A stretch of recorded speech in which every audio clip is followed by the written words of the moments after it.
That's exactly how he felt, Linda. And the man who rescued the dog is an animal lover himself, and he couldn't bear to see what would happen if he didn't try to do something and save it fast. So those of us that have lived in Florida know our Decembers usually don't feel like winter. So Jonathan Paris did what he felt like he needed to do. You can see it's barely cracked anywhere. It's video we see all too often. Something or someone trapped in a hot vehicle. Sunday afternoon, it was a dog. There was a lab sitting in there. He was just sitting there. His mouth was open. Looked like he was panting. Jonathan Paris couldn't help but find a way to get this dog out of the car on an 80-degree day. I proceeded to feel like the dog was not going to last that long in a hot car. This is about how much room that the dog had to live with. Paris says he didn't know how long the dog had been sitting in the car.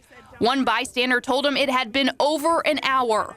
So first he called police. She said it's not high priority and it could be 30 minutes to an hour. So, I mean, I kind of took it in my own hands. I mean, I was accepting the consequences of what was going to happen, but I mean, the dog's life meant more than the trouble that would come with it. There's glass everywhere. Paris took a hammer to the window twice and was able to unlock the truck from there. Right when I opened the door, I touched his fur and he was so hot. I mean, you can only imagine, we don't have fur, so I mean, you put a fur coat on and all that, and then you get in the car and sit there for a few minutes, see how you feel. When the dog's owner returned to find his truck had been broken into, Paris says he wasn't worried about the dog he left in there. He was just upset about his window, that's all he said, and then he sat over on the curb, called the police. And after he called the police, they hurried up and got there after they knew I broke the window. He said he gave the owner of the truck $50 to help repair the broken window.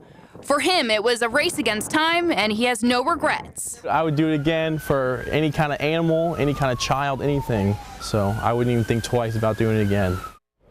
Now, state lawmakers are considering a bill that would protect people like Paris who break into cars to save a child or, like in this case, an animal. It still has several committees to pass through before it's a done deal. There are already 19 states that prohibit leaving an animal in a car under circumstances that it poses a risk to its welfare. I would have to think how hot it can get here that Florida would be on that list, but it's not.